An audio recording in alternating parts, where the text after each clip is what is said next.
नमस्कार, दिवास किचनमध्ये आपल्या सर्वांचं स्वागत आहे। आज आपण बनवणार आहोत भेंडीची भाजी।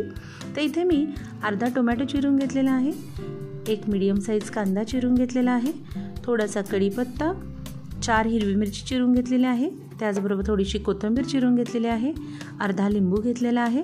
इथे मी पावशर भेंडी स्वच्छ धुवून कोरड्या नॅपकिनने पुसून चिरून घेतलेली आहे, थोडासा हळद घेतलेला आहे, चवीपुरतं मीठ आणि तेल। चला तर फोडणीला सुरुवात करूया।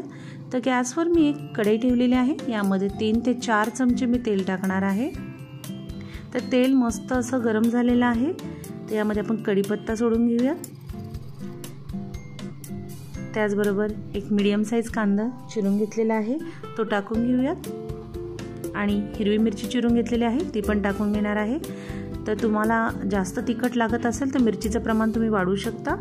अशाच पद्धतीने आपण मसाला टाकून पण भेंडी करू शकतो। तर इथे मी अर्धा टोमॅटो चिरून घेतलेला होता तो टाकून घेणार आहे, आणि पुन्हा एकदा मस्त असं परतून घ्यायचं आहे।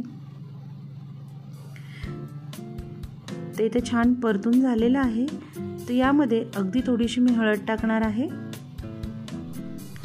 त्याचबरोबर चवीपुरतं आपण मीठ टाकणार आहोत, आणि मस्त असं परतून घेऊयात।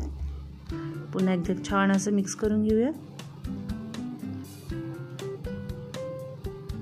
तर कांदा टोमॅटो मस्त परतून झालेला आहे, तर यामध्ये आपण चिरून घेतलेली जी भेंडी आहे ती यामध्ये टाकणार आहोत, त्याचबरोबर कोथिंबीर टाकूयात, आणि अर्धा लिंबू त्याचा रस मी टाकणार आहे, आणि ते फोड पण लिंबाची जी फोड आहे ती पण यामध्ये टाकणार आहे आणि परतून घेणार आहे। लिंबाचा रस भेंडीत चिकट असते, तर अगदी सुटसुटीत होण्यासाठी मी लिंबाचा रस टाकलेला आहे यामध्ये। तो खूप मस्त आणि चवही छान लागते लिंबू टाकल्यानंतर, तुम्ही नक्की घरी ट्राय करा। तर इथे मी झाकण ठेवलेलं आहे, अगदी मंद आचेवर मी 10 मिनिटं ही भेंडी शिजू देणार आहे।